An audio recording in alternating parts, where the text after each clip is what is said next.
Same place. Same place, 29, downbeat of 34. Which means you can relax. We have Play one more good bow. take. This is More extended. rest. This is extended.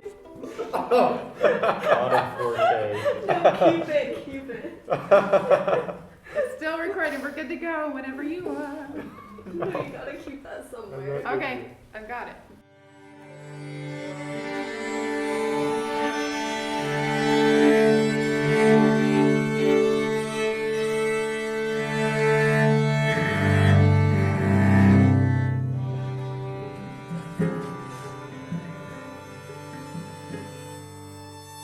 The most interesting thing about working on Team Murti was getting to meet the composer.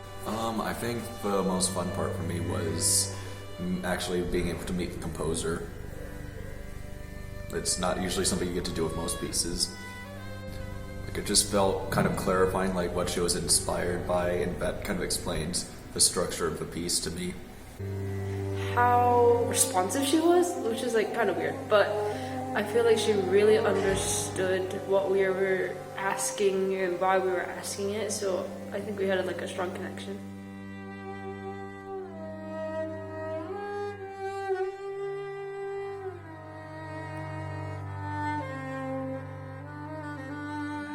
So in the first movement, what I was thinking about is the rag malkans, which is the one, the fast one we just heard.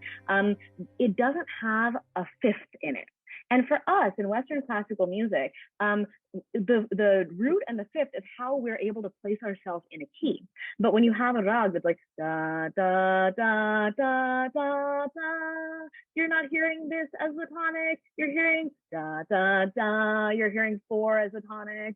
So where they are singing 1 3 4 6 7 8, we are thinking 5 7 1 3 4 5, and that is a really odd thing because you never feel like you're home because you're always landing on what is the tonic and you're hearing it as the dominant.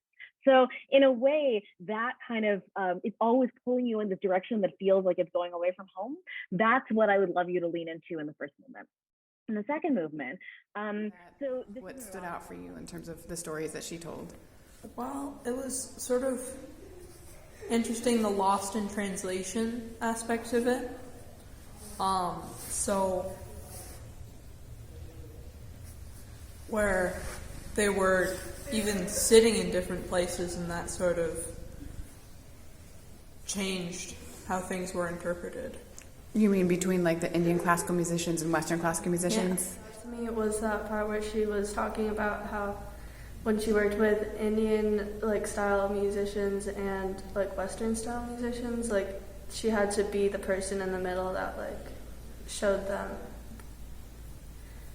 She like had to explain to them how to play her piece because hers was like kind of a mix. Mm-hmm, right. They were calling the soloists in from India, and they knew these people personally, but had never actually performed with them. So at first, I went to the orchestra, the choir manager, and said, hey, look, I need a little bit of time with this sitar and tabla player because they're improvisers. They're not necessarily going to have followed a conductor. And they were like, oh, no, they're total professionals. They'll just come in. They're professionals, but like in Hindustani music. And so I was like, oh, okay, this is going to be tough. Then I went to the Indian musicians and I Zoomed with them and I was like, hey, can I help you like figure out your parts? And they were like, oh, no, we're professionals. We know these rags. We're going to come in, improvise. It's going to be great.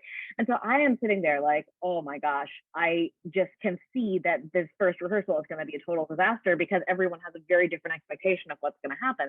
And so in those situations, I find that like Western musicians can maybe come this far. Indian musicians can come this far.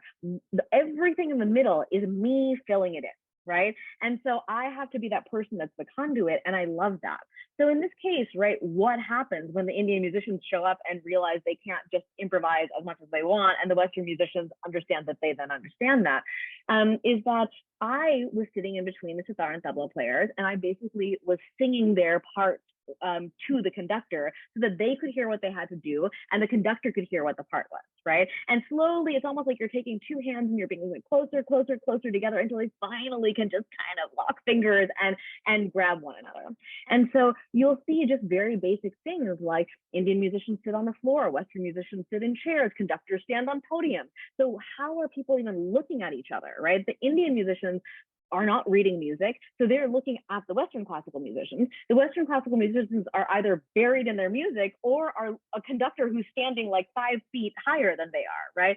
So maybe if we make a couple adjustments, we can create something that actually allows people to understand what the other person is giving you and understand how to meet them. So.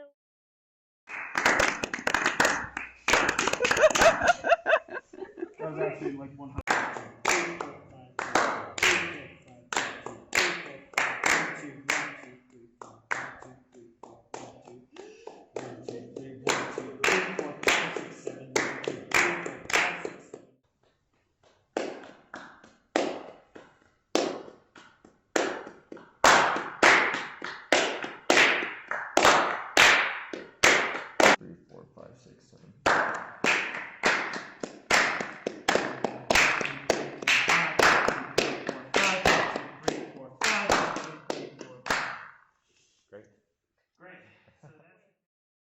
Well, actually getting the rhythms was really hard at the beginning. We spent 2 weeks like clapping out the rhythms really slowly, and sometimes it was slightly discouraging. The way Reena explained it was that the Indian approach takes from the smallest units and builds using them to create the structure, right? But classical music starts from the largest divisions and breaks them down. So it's just totally different. And that's part of what makes this piece so difficult. It's written in Western, it's written in the Western style, but it's trying to mimic or recreate these rhythms. Step back from that to talk about why on earth would I even come up with this, right? When you look at the score, you're like, how was that in her head, and the thing is that one of the differences in the way that Indian and Western classical rhythm work is Western classical music is kind of a bit of a top-down rhythmic system. So as we start with a bar, we divide it into equal parts, and then we get to 16ths and 30 seconds and all that, and it kind of goes down this way. But we're kind of preserving that structure of division. In Indian classical music, they're dividing at the smallest level and at the biggest level, but what happens in the middle level is they'll say, okay, we have this bar that's maybe, 32 30-second notes. And instead of dividing it into 4 and 8 and 16 and all that, you're like, okay, we're going to take 5 30-second notes, then we're going to take 5 more, then we're going to take 5 more, and then when we're at the end, we'll just fill it in with whatever we need to get to the next downbeat. So I took that system, and you'll see that when you play it, it makes sense because it's repeating those same patterns over and over again. And what I realized is that in Western music, we don't have to have the very, very large rhythmic things because we can change meters as much as we want. So basically, I created the melody that I wanted to create, and then I just figured out how it was metered. So every one you'll see, it pretty much is a bunch of patterns with a little weird thing at the end of each measure. And I think, honestly, that's what the biggest problem is with the work that I do, is trying to translate something that should be an oral tradition into something that looks a certain way on the page. So to get back to your question about, how do conductors conduct this? In all honesty, I think almost the best. The recording session, it was fun because you never really do that unless you're in a chamber group who's working on projects like this. So it was just a new experience. The original one was the string quartet, and then she added the cello solo on top.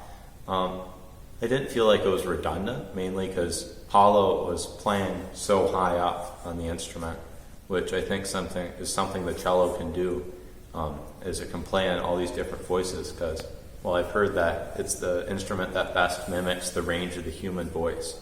So it was interesting to be able to explore the range of the cello and have the two parts that were very unique, on the same instrument. What was it like for you to work on the video? Oh, it was really fun. I think that the music really matched up with the video as well, and yeah. Nice.